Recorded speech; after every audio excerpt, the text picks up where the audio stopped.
Un deuxième astéroïde suspect dans la disparition des dinosaures, la fusée la plus puissante jamais construite pour aller sur la Lune, un chien qui contracte la variole du singe, des pluies polluées à travers le globe et un message important pour les utilisateurs des produits Apple.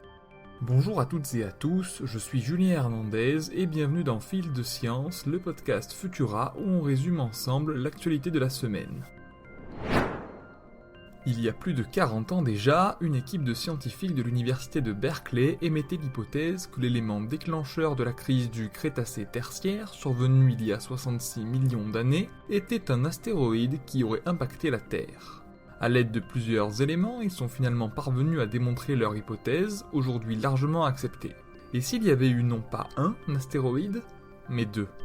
C'est ce que soutiennent des chercheurs en géosciences et planétologie. Ils ont publié un article dans la littérature scientifique annonçant la découverte à plus de 300 mètres sous le fond marin, à environ 400 km au large des côtes de la Guinée, en Afrique de l'Ouest, une structure qu'ils ont surnommée le cratère Nadir. Son âge est similaire au cratère de Chicxulub, celui-là même faisant partie des preuves qui supportent la thèse initiale.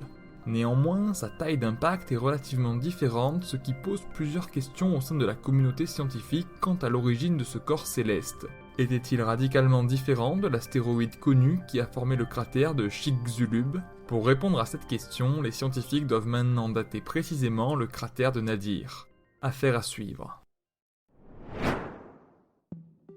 Depuis décembre 1972, aucun humain n'a mis le pied sur la Lune, mais les progrès de divers domaines scientifiques laissent entrevoir un retour de la foulée de l'être humain sur notre satellite naturel. Dans les grandes lignes, cela ressemblera à la mission Apollo, un lanceur extrêmement puissant et un vaisseau en forme de capsule. Mais dans le détail, la fiabilité et l'efficacité du nouveau dispositif, le SLS pour Space Launch System, ont été radicalement améliorés. Afin de tester cela, un vaisseau occupé par 3 mannequins bardés de capteurs sera propulsé vers la Lune lors d'un lancement prévu le 29 août prochain.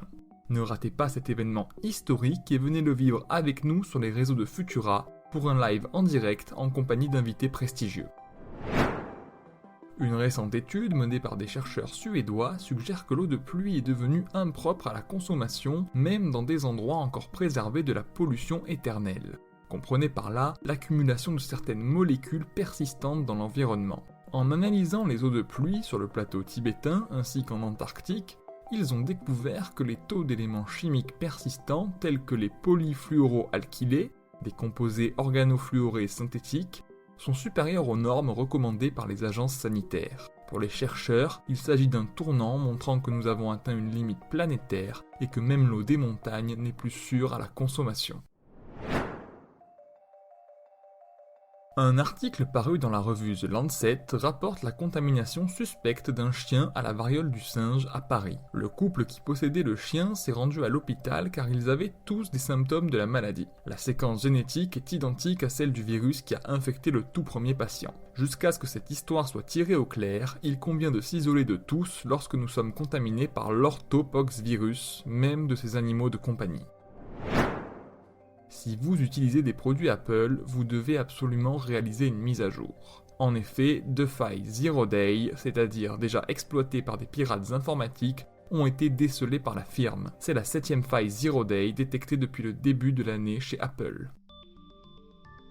Pour ne rien manquer de l'actualité scientifique, n'hésitez pas à venir nous retrouver sur vos applications audio préférées et à vous abonner à Fil de Science ainsi qu'à nos autres podcasts. Avant de vous souhaiter un bon week-end et de vous donner rendez-vous vendredi prochain, j'aimerais vous remercier d'avoir été à mes côtés sur Fil de Science pendant presque 2 ans. Aujourd'hui, je m'en vais vers de nouvelles aventures et je vous laisse entre de très bonnes mains. Retrouvez Maël vendredi prochain et tous les vendredis suivants sur Fil de Science. Et pour ma part, je continuerai de vous retrouver sur Futura chaque semaine au sein de la rubrique santé. Bon week-end à toutes et tous.